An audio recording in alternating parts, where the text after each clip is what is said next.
Olá, você que nos acompanha, este é o Fono no Recreio. Meu nome é Vinícius Fontanella. Olá, eu sou a Cleo Matos. Olá, eu sou Daniele Bauer. E hoje no Recreio eu estou com uma atração internacional. Eu estou com ela direto de Cincinnati, Ohio, a doutora Thaís Morata. Uhul! Seja bem-vinda, muito bem-vinda ao nosso podcast. Eu fiquei honrada com o convite. Ah, sim, imagina, a gente também ficou muito honrados com você ter aceitado o nosso convite para participar numa ocasião tão maravilhosa. Então, esse programa é especial para a gente falar de questões da audição, porque a Organização Mundial da Saúde organiza o dia 3 de março como World Hearing Day, ou seja, o Dia Mundial da Audição, para nós falarmos sobre como se previne perda auditiva, sobre os mitos que existem sobre a audição e sobre o que nós, como profissionais da área da fonoaudiologia, da audiologia, podemos fazer para evitar que tantas pessoas perdam a audição num contexto em que mais ou menos 500 milhões de pessoas hoje já têm necessidade de usar próteses, aparelhos, e nós temos uma perspectiva de aumento, considerando quantas pessoas passam horas e horas com fones de ouvido e aparelhos que podem aumentar ou pelo menos trazer mais cedo a questão da perda auditiva. Mas, Thaís, vamos voltar um pouquinho para esses dias ali, né, para quando a Thaís jovenzinha falou, olha, eu acho que eu vou fazer fonoaudiologia. O que lhe passava na cabeça? Olha, essa é uma questão super interessante, porque eu lembro muitas vezes tendo que explicar de onde saiu isso para a família. Como eu tinha esse interesse de fazer ter uma profissão na área de saúde, uma profissão que promovesse a saúde, bem-estar e tal.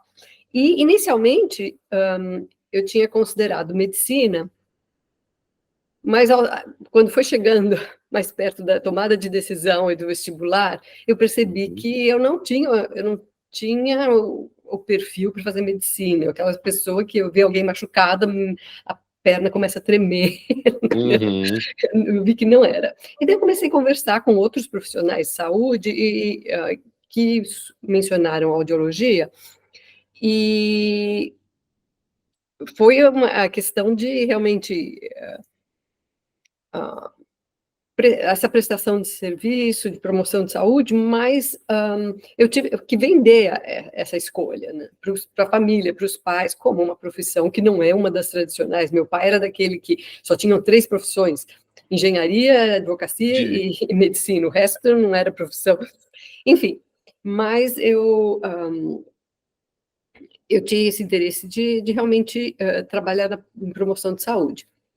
E, felizmente, eu fui parar na PUC de São Paulo, tive uma experiência maravilhosa e me colocou no caminho, um caminho que eu achei uma carreira que muito me satisfaz. Olha que maravilha. E quando você iniciou a graduação, a profissão da fonoaudiologia ainda não estava regulamentada. Pelos meus cálculos, era quando você estava quase se formando que saiu a lei 6965, que regulamentou a nossa profissão, né? Exatamente. Foi bem, ainda não estava nem nesse ponto, mas já existia uma comunidade vibrante trabalhando, fazendo e acontecendo, né? Então, na verdade, a regulamentação ocorreu depois de 20 anos em que de fato existiu uma atuação na fonoaudiologia, porque há necessidade da fonoaudiologia. Sim. Então, mas isso não é tão raro, esses reconhecimentos formais, em termos de legislação, sempre demoram e eles estão atrás, né, tentando acompanhar o ritmo do mundo, né? É verdade. Primeiro vem a necessidade e depois vem a regulamentação. Como você falou, já existiu uma vibrante comunidade, mas é uma questão de se admirar, porque quem já entrou com ela regulamentada já entrou numa zona de um pouco mais de conforto legal, reserva de mercado, e quem assumiu essa posição antes, então ela já comprou um risco. Porque porque não era uma posição tão confortável, por isso que eu gostei, que eu até lembrei, porque, meu Deus, é muito, muito bacana você ter feito essa escolha, ainda ter vendido uma escolha de uma profissão que não estava regulamentada por uma família tão tradicional. E assim, e como foi o seu caminho pela graduação? Porque PUC é maravilhosa, é uma grande referência, né? Mas aí existem aí tantas áreas dentro da fonoaudiologia. Como é que foi? Você se apaixonou pela áudio logo de cara? Não, a PUC realmente é um ambiente, pelo menos a PUC dos anos 1900, do século passado, um ambiente muito estimulante. Eles expunham alunos a uma ampla gama de disciplinas, de possibilidades. Então, era uma coisa... Eu passava o dia inteiro na PUC, até à noite, fazia outros cursos, filosofia e coisas assim. Era uma época muito, muito legal. E logo me interessei mais pela audiologia. Inicialmente eu pensava que eu iria trabalhar na audiologia educacional, com crianças surdas e reabilitação. Essa era o que me interessava na época, né? E fiz estágios para isso, tudo, gostava muito. Mas daí eu comecei a perceber, da mesma maneira que eu falei que medicina não era para mim, que eu não tinha assim essa robustez para encarar dor e pessoas sofrendo e tal. Eu comecei a fazer os estágios na área de audiologia educacional e em alguns hospitais também, com crianças deficientes auditivas. Uhum. E, na época, ainda que no Brasil existia, desde já, de sempre, uma política para prover aparelhos auditivos para as pessoas que não podiam comprar e coisas assim, trabalhando com criança e pela educação que eu tinha recebido, de todo um leque de intervenções que existia, mas que, na verdade, não estavam disponíveis. Quer dizer, as crianças, na época, iam receber aparelhos auditivos, toda uma cobertura, mas iam levar anos. E para as crianças, esses anos têm um efeito terrível em limitar o sucesso da sua intervenção, né? Então, eu também fui vendo que eu também não estava lá muito feliz com isso, que eu não tinha... Aliás, eu tenho um respeito incrível pelas pessoas que têm essa robustez de lidar com uma situação tão difícil, né?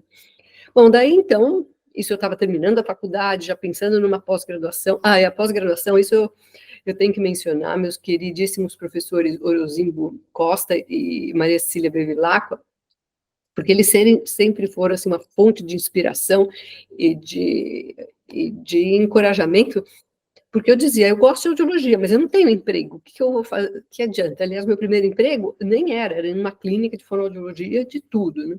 Leitura escrita. Daí o professor Orozimbo, eu ganhava pouco, aquela miséria. Daí o professor Orozimbo falou para mim, olha, você se torne uma boa audiologista que vai dar certo.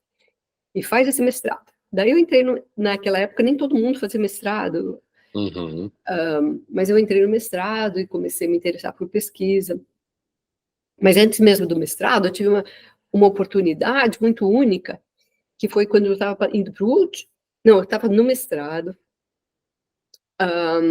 Houve uma reforma curricular na PUC de São Paulo, em que eles queriam criar oportunidades para expandir a atuação na fonoaudiologia, oportunidades de estágios práticos, que ainda não existiam.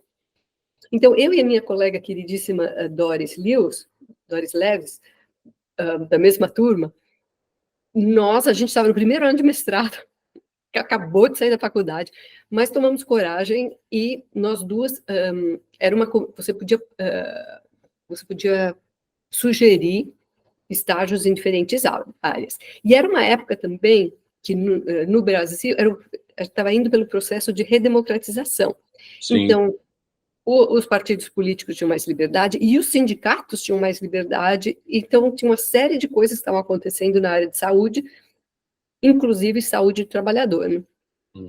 Então, eu e a Doris, nós duas sugerimos ideias de estágios práticos. Ela na parte de bebês, né, de detecção precoce, de triagem pré-natal, e eu na parte de saúde do trabalhador, de oferecer para as novas clínicas que estavam abrindo de saúde do trabalhador uma parceria com a universidade, porque nós tínhamos alunos e tínhamos equipamentos, para começar a oferecer audiometria para populações trabalhadoras. Aliás, eu pulei um pedaço que é como eu fui de trabalhar com crianças com deficiência auditiva para trabalhar com adulto. Eu falei, eu não quero trabalhar com criança, porque eu levo para casa, eu fico triste, inconformada, não vai dar. Adulto é outra coisa, ainda mais adulto num sindicato é outra vibe. É outra situação, né?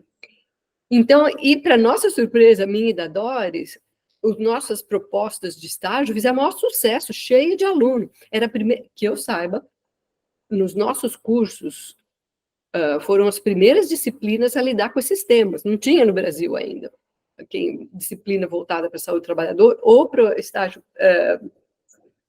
triagem pré-natal. Olha que bacana. Então, daí a gente começou com esses estágios em postos de saúde e, é lógico, com você tendo dado na mão, você demonstra a necessidade da criação desse serviço, né? E a partir daí os serviços de saúde começaram a oferecer esses serviços que nos primeiros anos só existiam pela parceria com a universidade, né? Poxa, que pioneirismo, hein, cara? Você vê que hoje a triagem neonatal é lei, né? Obrigatório que seja feita ainda na maternidade, e também a questão de saúde do trabalhador já está muito mais amadurecida, né, cara? É muito bacana saber, né, um dos nomes de quem estava por trás disso aí, dessa vontade, dessa pesquisa. Léo? É uma coisa de realmente você não ficar preso às coisas do jeito que elas são, porque elas só são desse jeito até que vem alguém e faça as coisas de um outro jeito. Daí o novo jeito passa a ser a nova realidade, né? E buscam outras alternativas, né? E, Thaís, você já saiu da faculdade, começou a atender, foi para a pós, e quando que veio essa vontade de se tornar pesquisadora? Foi mesmo na pós-graduação, como eu falei de novo, eu levo aos meus professores que sempre me inspiraram, o Orozimbo e a Cecília, tanto na graduação como na pós, e eu percebi, como eu falei que eu não tinha o perfil para ser médica ou atender criança, eu tinha esse perfil de curiosidade, que casa muito bem com a pesquisa. Pesquisa são pessoas curiosas tentando responder perguntas, né? Tem tanto que um termo usado muitas vezes em pesquisa é um inquérito, você está buscando pistas, tentando entender um novo cenário, né? Então, isso me atraiu muito, fiquei muito... Adorei, me fez realmente... Foi aí que eu peguei... Se sentiu realizada daí com a profissão, realmente. E quando que surgiu a oportunidade de ir para fora do Brasil? Bom, isso aconteceu, então eu tinha feito um mestrado e é o que eu falei, era um momento no Brasil de grande otimismo. O Brasil tem esses momentos, né? Depois vem dar uma surra na gente. Mas, assim mesmo.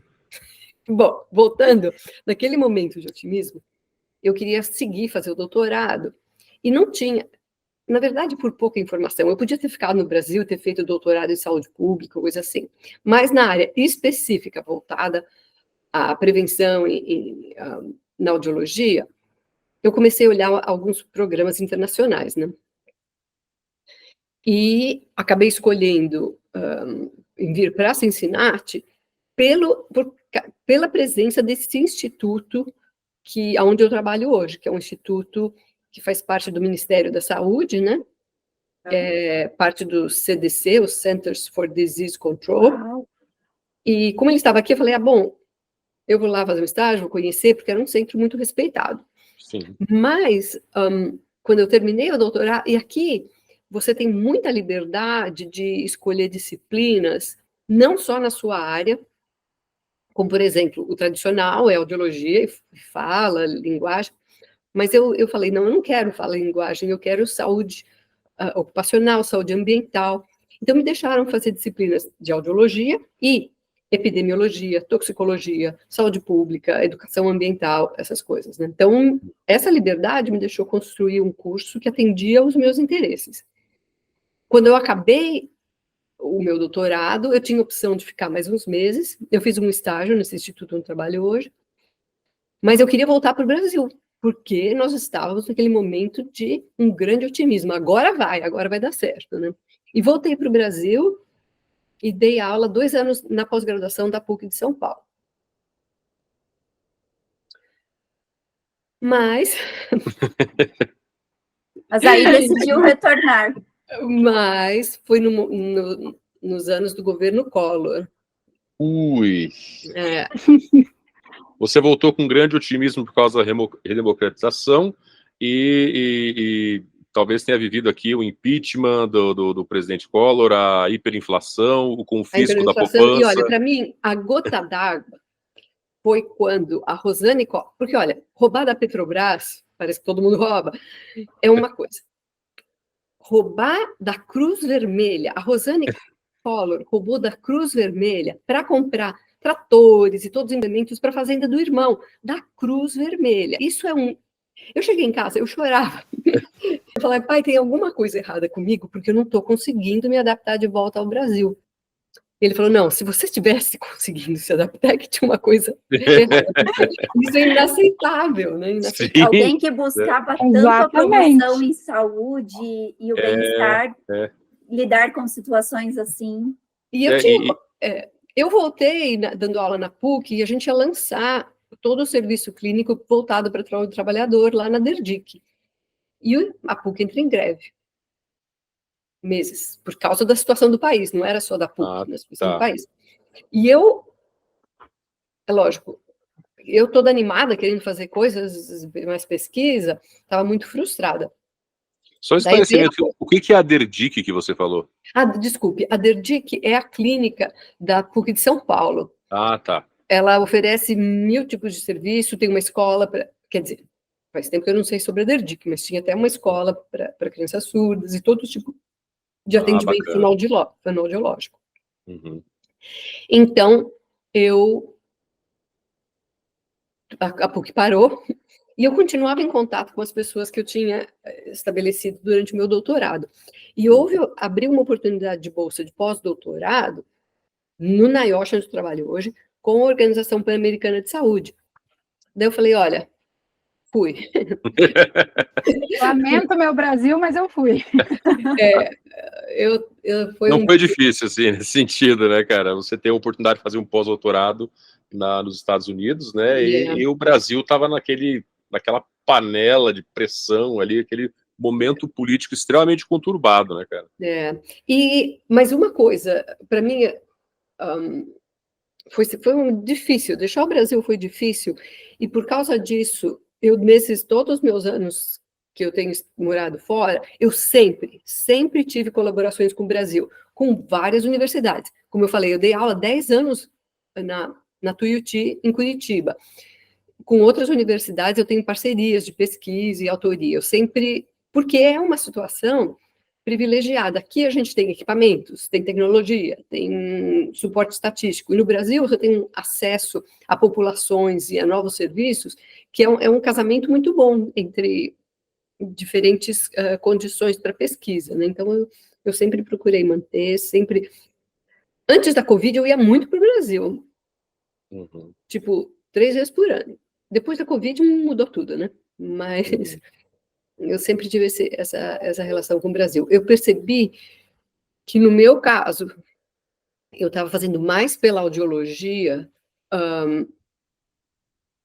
e pela população que eu gostaria de atender, estando fora do Brasil. Dando esse conhecimento fora do Brasil e podendo, de certa maneira, estar ajudando o Brasil, dando aula, enfim, cursos, palestras, né? Mostrando que você matando a saudade também.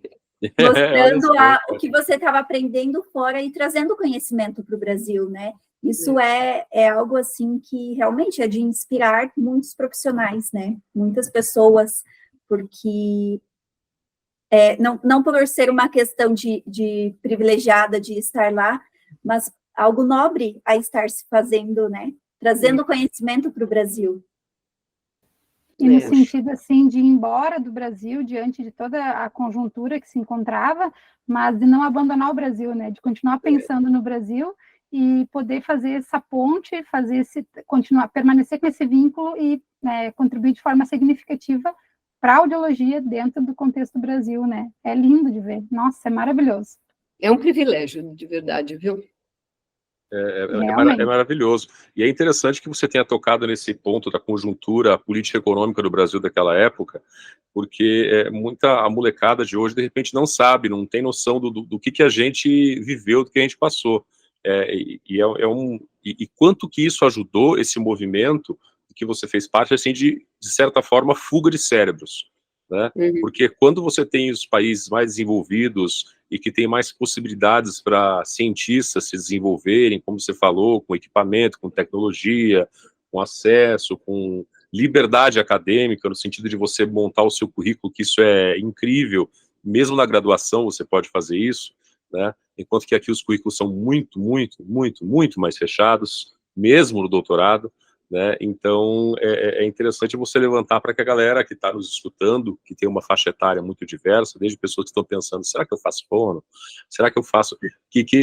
A gente teve essa conjuntura conturbada, né? E, na verdade, essa conjuntura conturbada, para quem coloca uma lupa e vê, parece que não é que teve um momento conturbado, a gente teve pequenos momentos de paz, de estabilidade, de tranquilidade, né? E muita alternância de inquietude, de incerteza, né? Então, o Brasil, ele realmente provoca essa questão.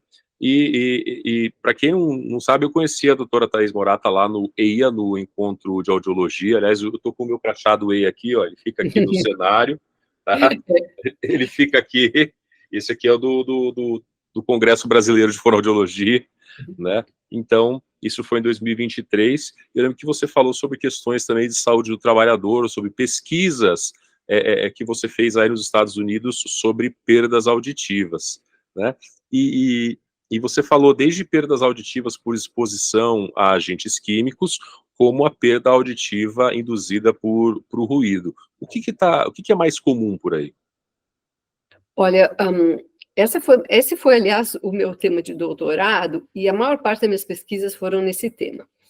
Porque, na época, já no mestrado, quando você está tentando definir um tema para estudar, eu, numa revisão de literatura, deparei com um artigo um artigo da Suécia, onde eles tinham feito um acompanhamento de uma população de trabalhadores exposta a ruído por 20 anos, e o artigo queria descrever a proposta, eu vou descrever, o desenvolvimento era retrospectivo, como se desenvolveu a perda de audição nessa população.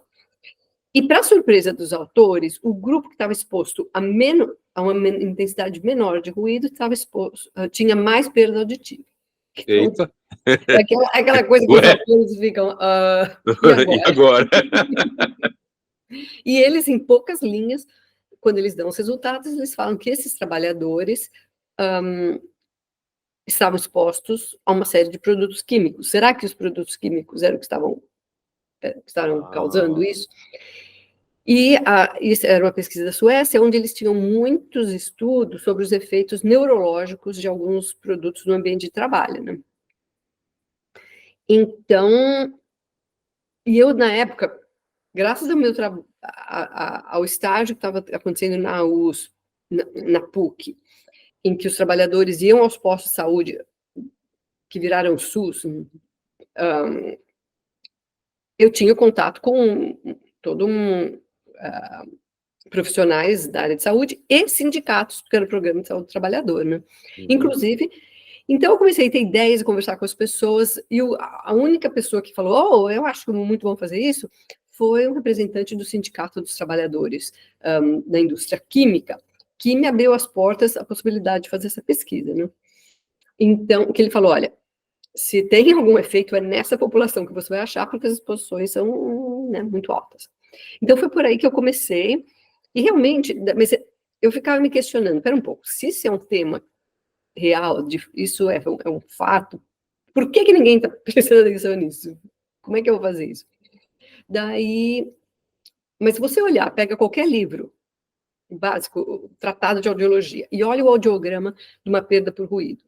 Daí você abre, você passa algumas páginas e olha o audiograma de um caso de ototoxicidade. Tem o mesmo perfil, altas frequências. Então, a explicação que eu me dei na época foi que, provavelmente, a maior parte dos ambientes de trabalho tem ruído alto, você olha o audiograma, vê a configuração, perfil da perda. O perfil, fala é ruído, e não faz uma análise mais detalhada. E a gente sabe que em nenhuma população, mesmo que tenha o mesmo nível de ruído, quando você compara as taxas de perda auditiva, são diferentes. Por quê? Uma série de fatores, mas pode ser também essa coexposição, né? Então, foi aí que eu comecei a fazer pesquisa, e realmente, a sua pergunta foi quantas pessoas expostas, qual o maior problema? É lógico que isso varia muito do perfil de cada país, do tipo de indústria que eles têm, mas o ruído é muito, muito comum, eu diria que mais comum que exposição química, e também depende do tipo de indústria, do tipo de legislação de cada país, quer dizer, varia muito, mas o número de pessoas expostas é muito grande. O principal, a maior exposição é a monóxido de carbono, todos nós aqui estamos expostos através da poluição de ar. Sim. Solventes é uma segunda, que também nós todos aqui já pintamos o quarto e usamos thinner para limpar o pincel, o esmalte de unha, todos esses têm esses solventes tóxicos, né? E então, aos poucos, está reconhecendo e muitas vezes os efeitos auditivos desses produtos químicos eram classificados como efeitos neurológicos. Então, por isso, a literatura não estava captando esse problema, né? Então, hoje em dia, quando eu comecei a fazer a apresentação nesse tema, eu podia citar todos os estudos que tinham sido feitos, porque eram tão poucos. Hoje em dia, explodiu, né? Hoje em dia, realmente, a última revisão que eu publiquei, que foi em 2010, tinha 177 páginas. Quer Uau! Dizer, e muita tabela resumindo o estudo. Quer dizer, tem muita... Hoje em dia, o campo de conhecimento dele, nesse tema, é robusto, é imenso, né? E essa foi... Então, quer dizer, é uma coisa que eu me envolvi... Na época, como eu falei, eu podia citar todos os estudos, então eu tive o privilégio de conhecer essas 5 pessoas que estavam estudando esse tema, que eram nesse instituto onde eu trabalho hoje, num instituto parecido francês, outro na Suécia, outro na Polônia e outro na Finlândia. Não, e tinha também nos Estados Unidos o grupo da Johns Hopkins, que também estava estudando isso. Então, virou um clube de amigos, a gente se encontrava em congresso e planejava coisas e trocava estagiário de um lugar para outro, e cresceu muito. É bem legal. Maravilha, cara. Dani, que você está quietinha aí, cara. Tua vez agora. Eu estou pensando, a Thaís está falando e eu estou imaginando, né, de um clube tão pequenininho se transformar em pesquisas tão robustas, né, com tantos benefícios, tanto no exterior quanto aqui no Brasil, né, e é lindo de ver, e pensando nisso, o quanto a gente hoje consegue trabalhar na prevenção, né, trabalhar nesse cuidado, tanto do neonato quanto nas empresas, e hoje a gente olha que eu estava pensando na minha cidade, porque eu moro numa cidadezinha no interior do Rio Grande do Sul, e hoje, para qualquer coisa, para qualquer emprego, você precisa fazer toda essa avaliação, você tem que manter essa avaliação, e pensando que a Thaís plantou essa semente, né, e veio trazendo todas essas pesquisas. Gente, eu chego a ficar emocionada em saber que tem pessoas tão importantes e que trouxeram tantas pesquisas maravilhosas para o Brasil, que são brasileiros que estão lá fora, né, representando o nosso país e trazendo para cá.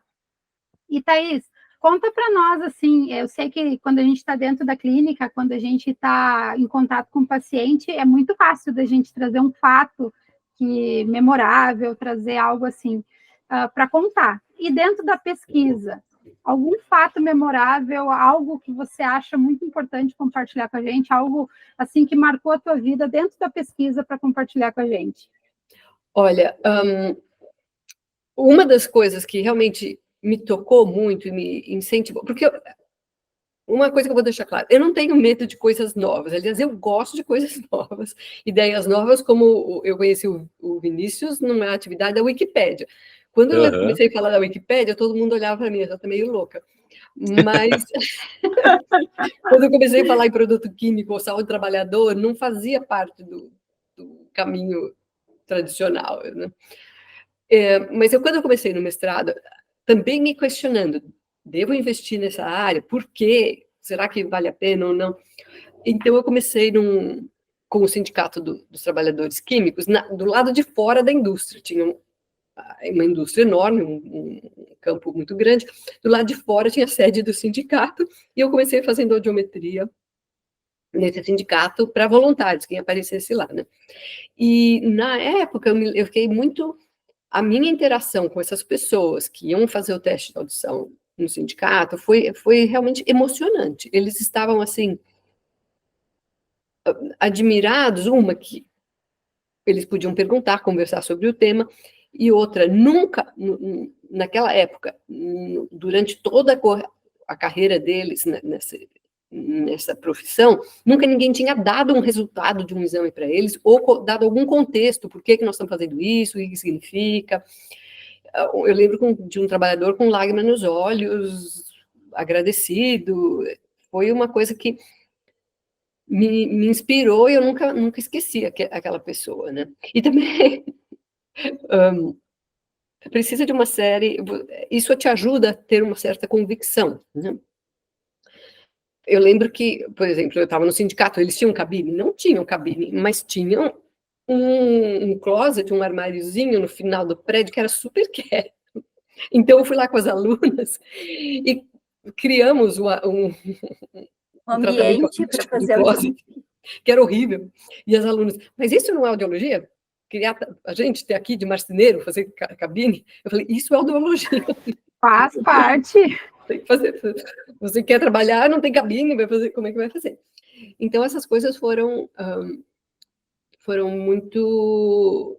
me marcaram. Agora, eu gostei de um ponto que você falou, que o Vinícius mencionou, do EIA, e depois a Daniele, da atuação na clínica. Do EIA, a participação, o engajamento com as nossas sociedades profissionais é que possibilitam essa rede de contatos, que as coisas aconteçam. Por isso é muito importante que se envolver com a sua atividade, com a sua sociedade profissional, qualquer que ela seja, e não só ir no congresso, mas elas promovem mil coisas, campanhas, palestras, se engajar com a comunidade. E o que você falou em relação à clínica, a parte de prevenção, Daniele, quando a gente vai no dentista, eu não sei se aí também, mas você ganha uma escova de dente e um fio dental, você ganha isso no Brasil? Eu acho que não. As crianças, Sim. quando a gente faz atividade na escola, quando, assim, a prefeitura é bem escorada, ganha. Se a prefeitura é muito pobre, ela não ganha mais, não. Porque, para mim, o protetor auditivo, os plugs, são baratos. Todas as sociedades têm seus folhetinhos informativos. Eu acho que em cada clínica tinha que ter uma tigela com protetor auditivo para distribuir, não custa tanto, junto com um folheto, mesmo que a pessoa tenha vindo no consultório por causa de uma otite, não é ligado à exposição de risco. Mas essa familiarização com a ideia de proteger a audição e ter o seu protetor auditivo pode fazer uma grande diferença, porque, olha, a minha esperança é que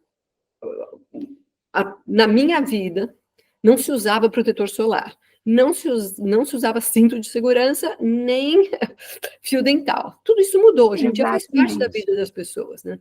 Todo mundo, pelo menos as pessoas mais claras, como eu uso protetor solar, uso cinto de segurança. Então, eu acho que é chegar num ponto em que as pessoas percebam que proteger a audição deve ser parte do dia a dia, né? Uma coisa para ter em mente, né? Poxa, que raciocínio incrível, né, cara? De novo, uma perspectiva, assim, sincrônica, né? De como que esses costumes de prevenção que eram estranhos se tornaram coisas naturais, o próprio uso de máscara. Hoje, aqui no Brasil, se uma pessoa está gripada, ela usa máscara, já para evitar o contágio de outra pessoa, né? Então, é um cuidado, um carinho com o próximo. Né? Exatamente. Então, e é uma coisa que está se naturalizando e foi de alguns anos para cá. né? E agora, por que as pessoas não têm esse costume ainda de proteger? A gente tem que trabalhar, na verdade, ainda com outras questões que são muito importantes, até a perda auditiva por meio de ototrauma, né?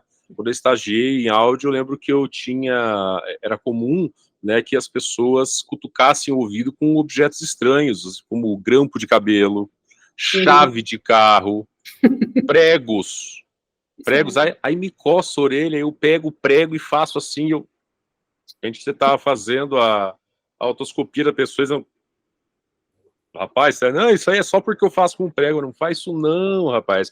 E quantas pessoas promovem ototraumas por conta da tentativa de retirar toda a cera que existe no meato? Ô, louco, gente. Fone de ouvido também, né, Vini? Hoje em dia os jovens jogam muito, né, em computador, em videogames, enfim, e aí são 12, 15 horas, às vezes, com aquele fone muito alto, né, e acham que lá na frente não vai prejudicar, né, quando, na verdade, já está causando uma perda de audição. Então, essa questão de orientação ainda, a gente precisa amadurecer muito, orientação. Né? Orientação é fundamental, gente. E agora, que às vezes as pessoas não prestam atenção no que está acontecendo na vida delas. E eu falo isso porque o meu esposo, ele trabalha com máquina pesada. E ele trabalhava na prefeitura e as retroescavadeiras, as patrolas, os carregadores, antigamente não tinha gabine fechada, era tudo aberto. E não se falava em usar protetor, não tinha esse cuidado, né? Até que então chegou a política na prefeitura, porque ele era funcionário público, de que deveria usar. Isso foi uma guerra dentro da prefeitura. Foi uma guerra, porque ninguém falou, ninguém sentou, ninguém conversou, ninguém explicou por que eles precisavam usar o protetor, né? E esses dias, então, veio o pessoal da Justiça fazer averiguar, em função das aposentadorias, né, qual era o valor de ruído da máquina. E eles não puderam fazer porque as máquinas hoje têm gabine. Então, não entra em comparação com as máquinas da época, né? Então, o que eles tiveram que fazer? Eles tiveram que procurar nos desmanches se tinham máquinas abertas em funcionamento, para eles botar em funcionamento, para eles ver qual era a intensidade de ruído, para eles comparar com as máquinas de hoje, a fim de trazer ou não a aposentadoria especial. E daí entra N situações. Nossa! Né? Por exemplo, meu marido trabalhou 20 anos com máquina aberta. 10, 12, 15 horas com máquina aberta sem protetor. Sabe? Então, assim, hoje a gente conversando, ele, amor, eu nunca pensei nisso, eu nunca imaginei isso, nunca conversaram comigo sobre isso.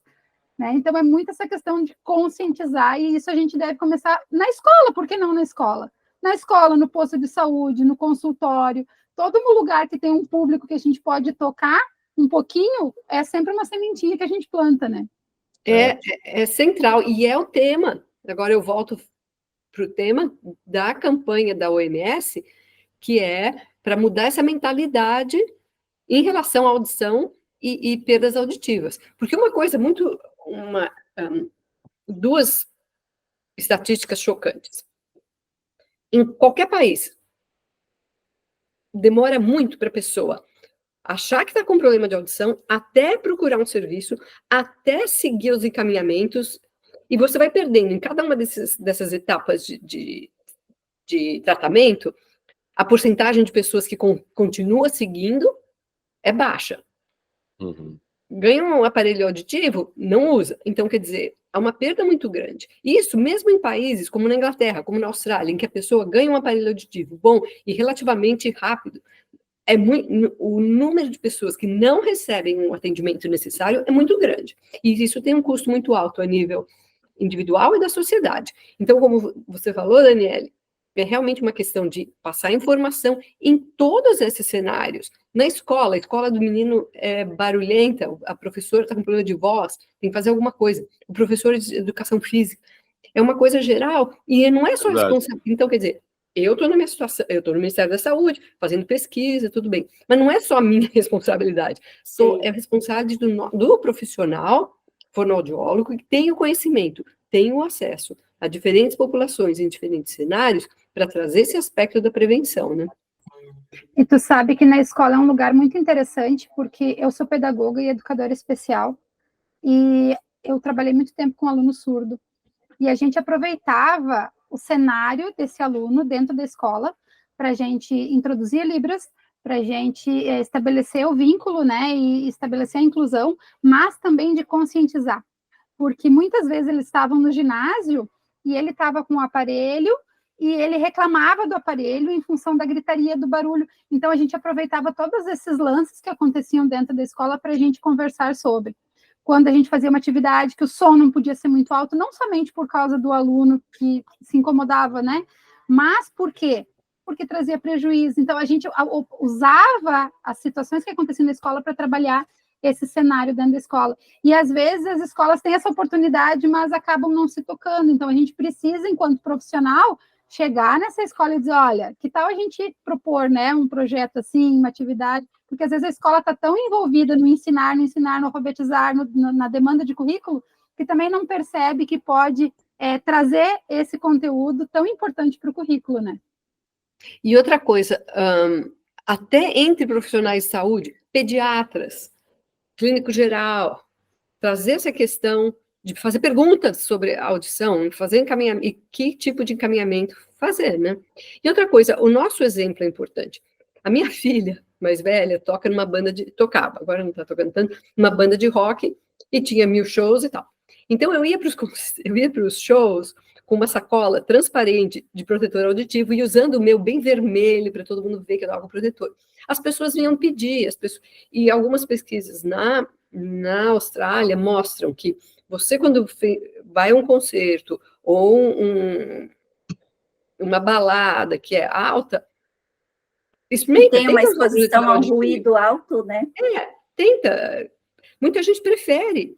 Aliás, teve um EIA que foi em Bauru, se eu não me engano, que a 3M foi um dos patrocinadores e teve a fé. Isso eu acho um absurdo. Você faz um congresso de audiologia, fala sobre prevenção e daí tem uma festa que música super alta. Mas a 3M distribuiu na festa protetor auditivo. As pessoas entravam e ganhavam o plug. Legal. Foi o maior sucesso, todo mundo adorou, né? É uma outra coisa a ser pensada. Mas realmente, em todos esses cenários, cabe aos nossos profissionais, né, dividir esse conhecimento, encorajar. E hoje em dia está fácil, tem tanto aplicativo para medir o nível de pressão sonora, para ter acesso a essas informações, né? Então, isso é realmente, na minha compreensão, faz parte da nossa responsabilidade, né? Olha, eu acho que uma bandeira que, de repente, a gente precisa começar a estudar e levantar, vê se eu não estou falando besteira aí, Thaís, é a questão porque, por exemplo, nas escolas, existe muito fone de ouvido compartilhado em computadores públicos e fica lá o fone de ouvido. E eu fico me pensando até que ponto isso não pode virar um foco de transmissão de otites, infecções, porque vai um cara lá, coloca no ouvido, depois vai outro cara lá, coloca no ouvido, vai outro cara lá, coloca no ouvido. Então, se eu não compartilho a minha escova de dentes, por que as pessoas estão compartilhando esse tipo de coisa? Ainda mais aqueles que têm o fone aqui, né, fica tão perto da boca. Então, eu comecei a falar para os meus alunos, que eu também sou professor, eu falar, pessoal, será que vamos trazer, cada um traz o seu, né? É mais uma coisa mais higiênica, né?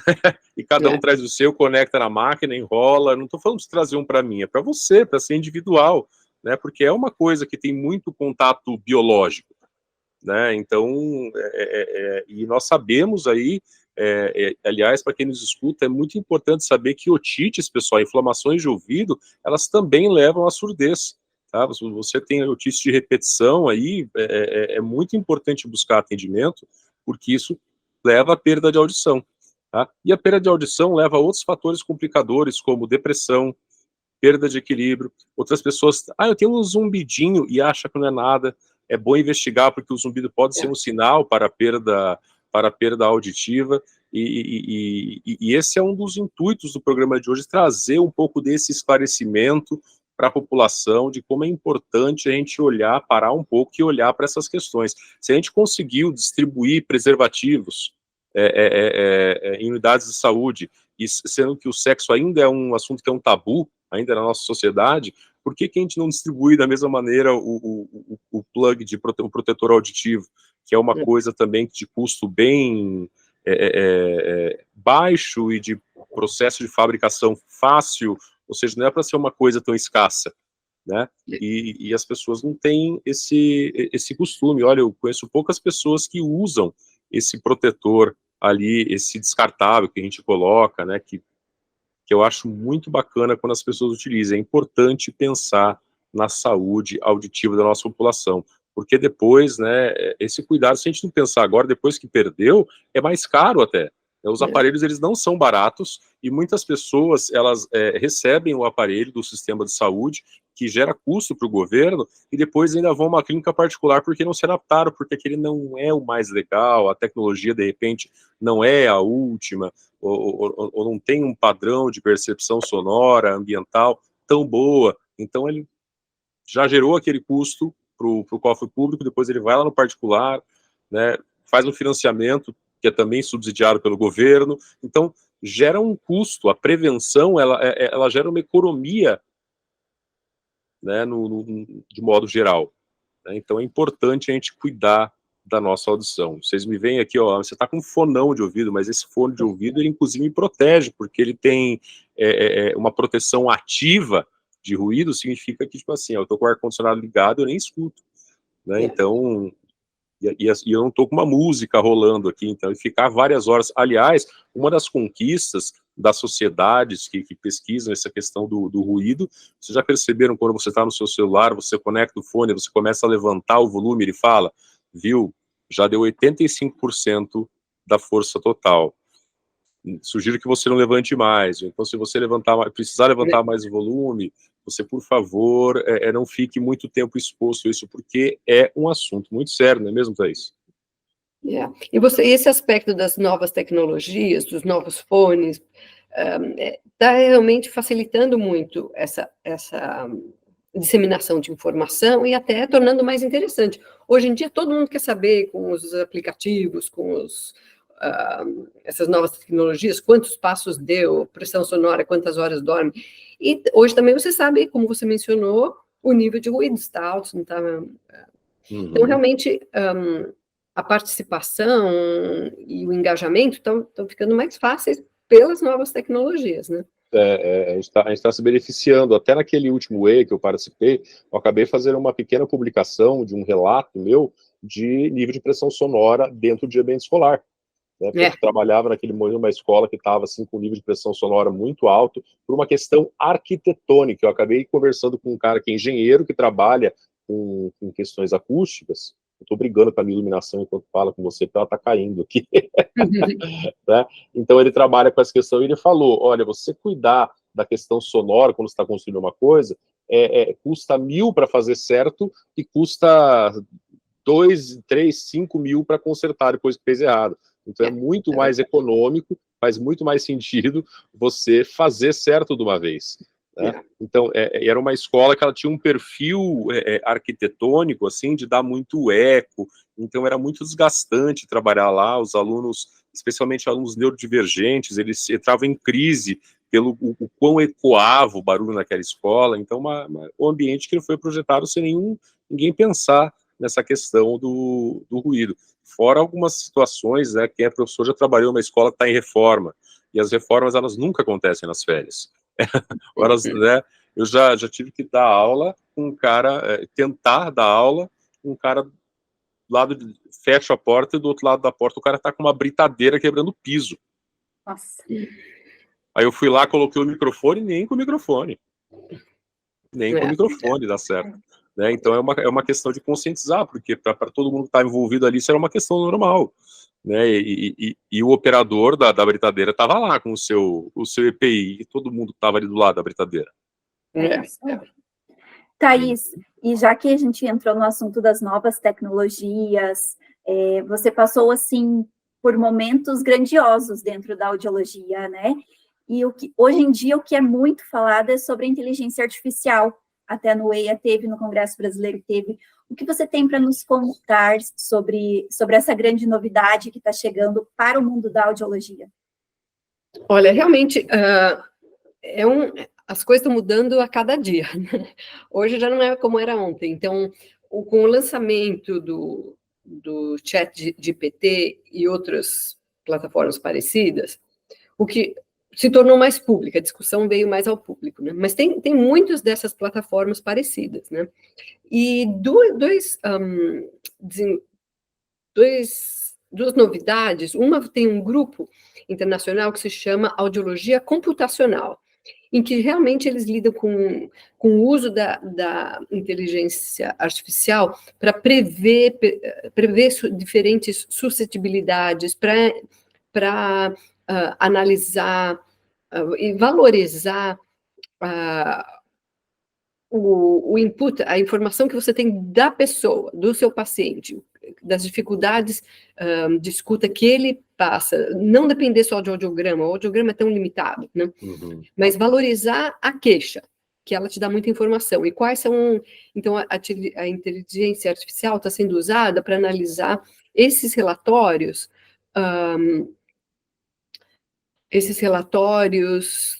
fornecidos pelo paciente, que eles sejam valorizados. Então, qual o número de perguntas que você precisa perguntar para saber o tipo de ajuda que esse paciente vai ter, né? A outra coisa, esse grupo de audiologia computacional desenvolveu o que eles chamam de... como chama?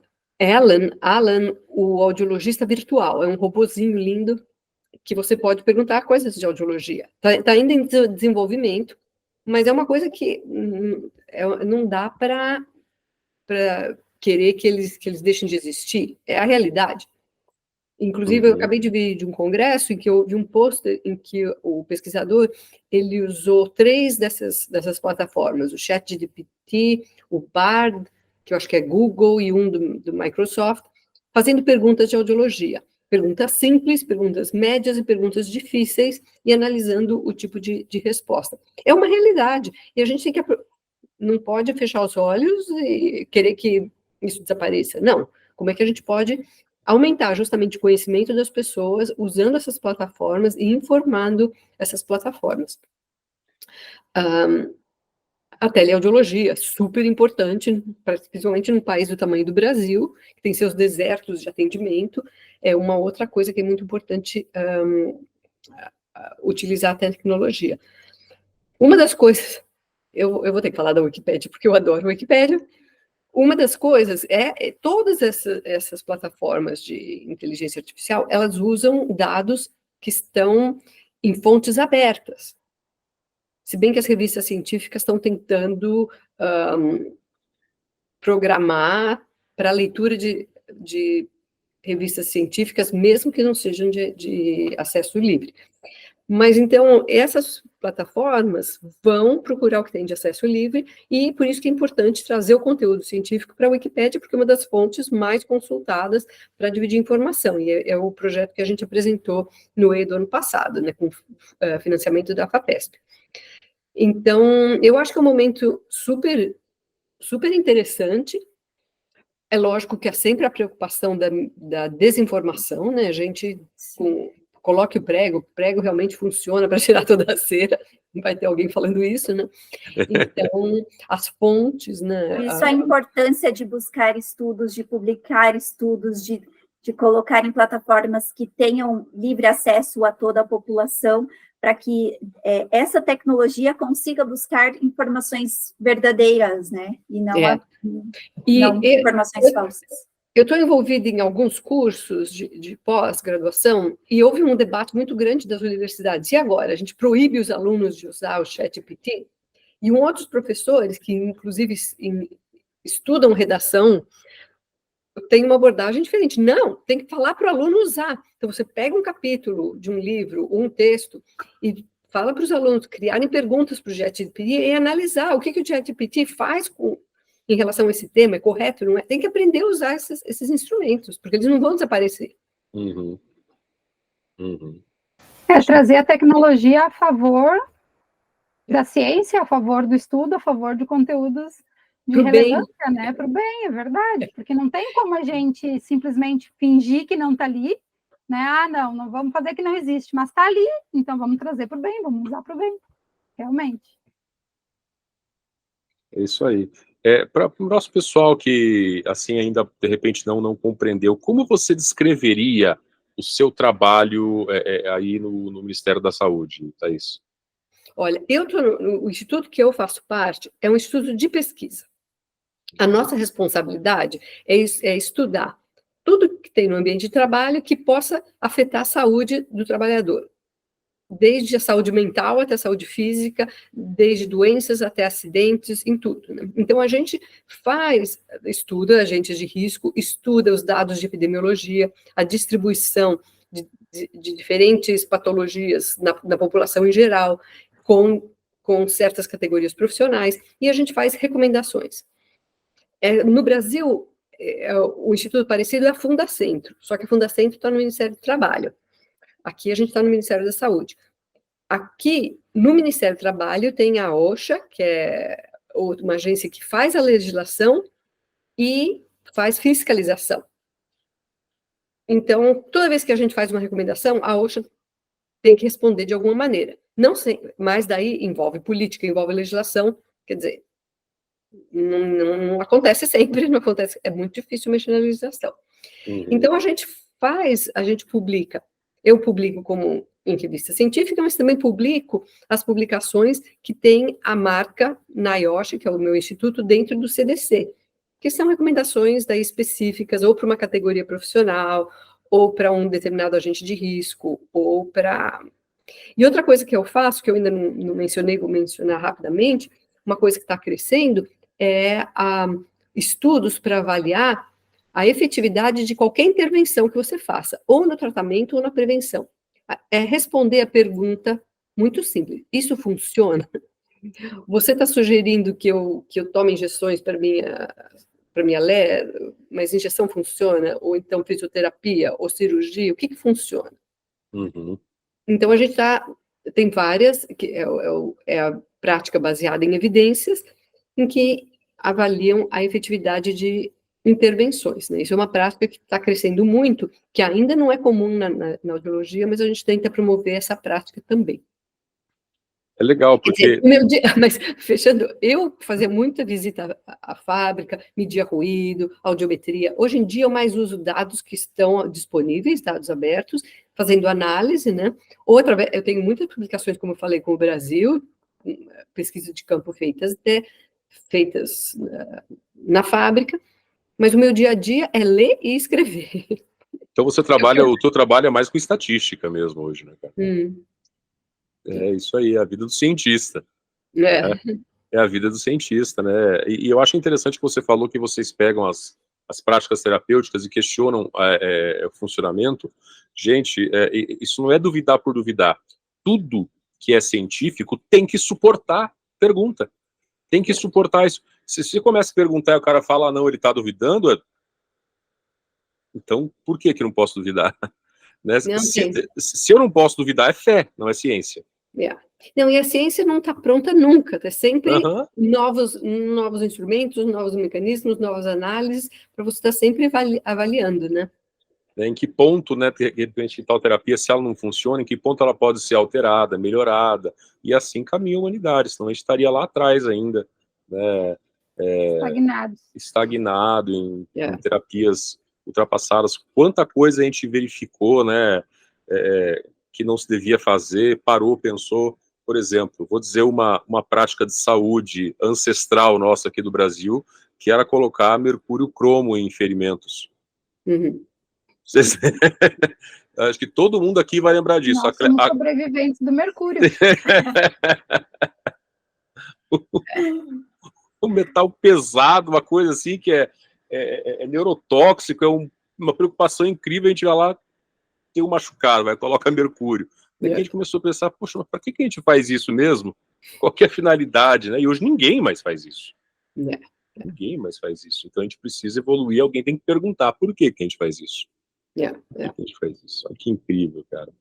Enfim, Thaís, eu estou muito feliz de ter feito esse bate-papo com você e da gente falar de maneira tão clara e acessível, né, à população, de temas tão relevantes de prevenção de perda auditiva. E também você mencionou a Wikipédia, a importância, né, de que os recursos científicos, as informações estejam acessíveis ao grande público, estejam em repositórios livres, as publicações estejam acessíveis para que o conhecimento que o cientista quer que chegue à população, de fato chegue, né?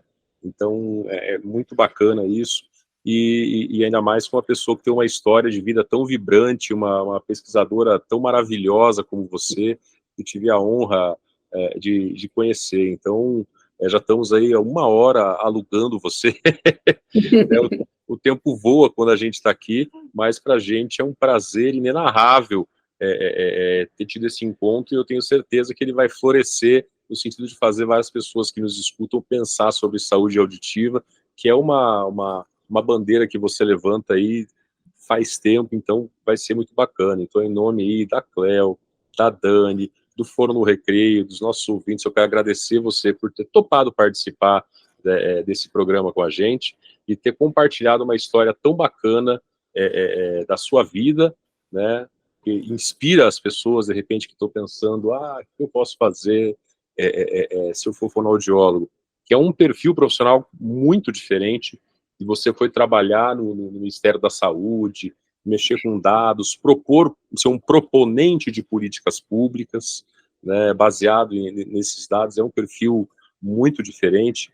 Então a gente agradece muito você, e você que está nos escutando, dê uma olhadinha nos nossos episódios anteriores, tem muita coisa boa, a Agenda 2024 está incrível, e aproveite também aí essa proximidade aí do Dia Mundial da Audição para pensar nos seus hábitos aí de higiene auditiva, no sentido de você preservar a sua audição para que ela dure o máximo na melhor forma que ela puder. E para a gente encerrar, eu queria perguntar para você o seguinte, 2 coisas na mesma pergunta.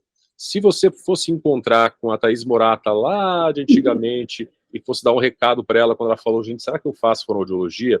O que você diria? E também o que você diria para uma pessoa que está querendo fazer fonoaudiologia hoje, em 2024?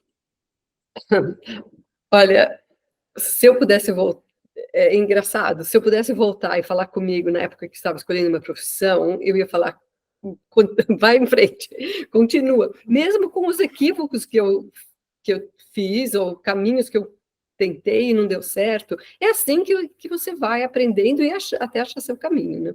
E que seja bravo e corajoso, que não seja, que não se desilude pelas pessoas que vão dizer, não, mas isso não é assim.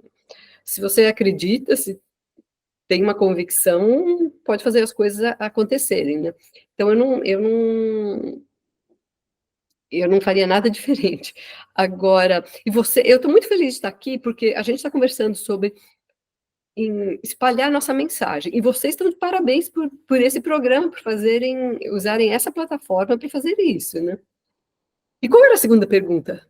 A segunda pergunta é o que você diria para um acadêmico de fonoaudiologia, uma pessoa que está querendo fazer fonoaudiologia em 2024?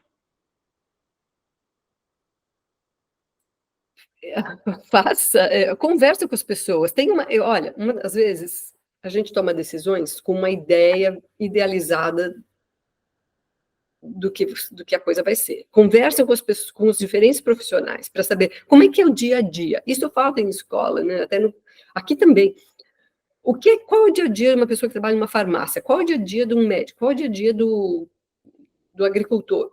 Como é que é o seu dia a dia? Não é só a grande descrição superficial, né? Tente conversar com mais de um profissional naquela área, né? Perfeito, cara, perfeito, uma ótima mensagem. Procure saber como é o dia a dia para você não depois chegar lá e achar que é outra coisa. Incrível. Então, agradeceram mais uma vez, agora eu me despeço de quem está nos ouvindo agora, vamos encerrar. Hoje no Recreio estivemos com Thaís Morata, essa pesquisadora incrível aí que levou aí a audiologia mundial a um olhar de preocupação com a saúde do trabalhador. Eu espero você no nosso próximo episódio. Até mais!